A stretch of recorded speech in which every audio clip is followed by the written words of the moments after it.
probabilistic principles. These are some of the things that the exercise that I give you in a moment, these are some of the things that you can say to yourself.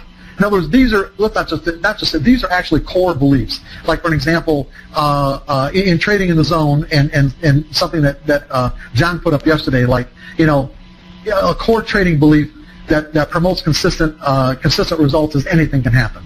Every moment is unique. Now, we all understand that anything can happen, and we understand that, every moment is unique. But actually believing it at a functional level is another matter. And these beliefs, so when you can operate out of every moment is unique, it's like you're sitting at a slot machine, every moment's unique. You know that every single outcome is going to be unique, that has absolutely no relationship with the previous outcome. As traders, when we're looking at a sequence of trades, we also have to believe that every outcome is unique, and those outcomes have absolutely no relationship with the previous outcome. We have to consciously disconnect. So if I get 3 winning trades in a row, it's going to feel like, if I'm not operating out of a genuinely probabilistic perspective, if I'm not operating out of the kind of perspective, it is going to feel like the next trade will be a winner. It's just the way our minds are wired to think. If I get 3 winning trades in a row, and I think I had, in my analysis, other than being a guess, caused me to have those, it did make the correct prediction, but the reasons why those predictions are correct are unknown. So there is no relationship. It's going to feel like the next one is going to be a sure thing.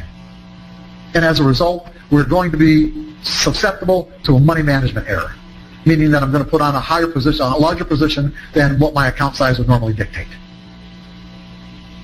Or even be resistant to determining the risk, putting in stops, moving stops, making any number of those kind of trading errors. We have to learn how to disconnect.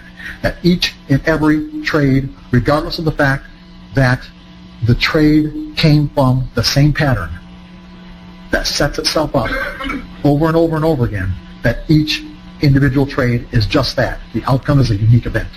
So if I get 3 losers in a row, and I get my next signal, what's it going to feel like? It's going to feel like it's going to be a loser, right? But the reality is, what? Well, slice idea. The reality is we don't know. If I'm doing the coin flip exercise, and I get, and I'm betting on tails every time, and I happen to get 3 heads in a row, am I going to stop doing it? No. The probabilities might not end up being 70-30, might only be 50-50 or 60-40. But the point is like, I know I've got the odds in my favor, so I'm going to take the next flip. I'm going to bet $1,000. We can't let our minds make these associations. There is no relationship from the outcome from one trade to the next. Absolutely no relationship. And the reason why we know that for a fact, why do we know that for a fact? I told you that this morning. Why do we know that for a fact? Yeah, we don't know what the order flow is going to be. We don't know who's ready to we don't know who intends to send orders to the exchange. We don't know the size, and we don't know what type orders are going to be. So there's just no way to know. So these are beliefs we're going for. And statements we can use in terms of like a self-talk, okay? Like, I'm completely reconciled to spend the amount of money my edge says is necessary to find out if this next trade turns out to be a winner.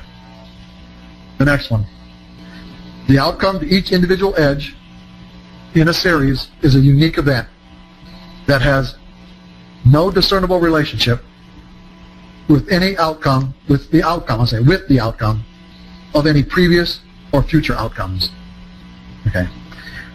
That has no discernible relationship with the outcome of any previous or future outcomes. This is going to be a long one. The diversity of the intentions of other traders who are about to submit buy and sell orders to the flow can cause anything to happen. Since I don't know what that anything might be, I'm going to execute the signal my edge calls for and make myself available to either win and collect my profits or pay my expenses. Either way, I'm fine. The diversity of the intentions of other traders who are about to submit buy and sell orders to the flow can cause anything to happen. Since I don't know what that anything might be, I'm going to execute the signal my edge calls for and make myself available to either win and collect my profits or pay my expenses. The very first one, I'm completely reconciled to spend the amount of money my edge says is necessary to find out if this next trade turns out to be a winner. Okay. And the last sentence of that one is, either way, I'm fine. The next one, the risk of an edge not working always exists. The risk of an edge not working always exists. Put always in capital letters in bold.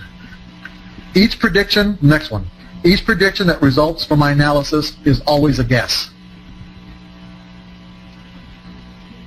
Each prediction that results from my analysis is always a guess. The next one, capturing the favorable odds built into my edge over a series of trades. Capturing the favorable odds built into my edge over a series of trades has nothing to do with being right or wrong. Capturing the favorable odds built into my edge over a series of trades has nothing to do with being right or wrong. Now, how are we going to make those real? You're going to trade mechanically as opposed to subjectively. Yeah, you have to develop a good edge. Absolutely. That's a given. The better your edge, the more money you're going to make if you can execute flawlessly. And there are a lot of good edges out there. There really are. Whether you develop one on your own or buy one or go into a chat room, they're out there. They really are. What we're dealing with here is we're dealing with some pretty powerful entrenched beliefs. Have a lot of energy. And so basically what we're going to do is we're going to step into a process where we're going to draw the energy out of whatever beliefs are inconsistent with these other principles and ideas that I just gave you. Draw the energy out and instill energy into these words to make them real inside of us. To give you an idea what I'm talking about, it's like in Trading in the Zone, I gave an example of a very common belief that a lot of people grow up with, where they believe in Santa Claus. So as a 5-year-old, that belief, I believed in Santa Claus, and that was a very energized belief. Energized in the sense that if I was in my bedroom and somebody knocked on the front door and my mom or dad said, "Hey, Santa Claus is at the front door," those words would have tapped me into the energy of what Santa Claus meant to me, all this positive, this positively charged energy that would have compelled me to go over any obstacle to get to the front door. Right? That belief that Santa Claus exists and what it meant in terms of positive, happy energy would have dictated my behavior. And it would have been very difficult to stop, if not impossible. You with me? If those doors were closed and someone knocked on the door and they peeked and they said, "Hey, Mark, Santa Claus is at the door," what am I going to do? Nothing. That's probably some weirdo or whatever. It's like,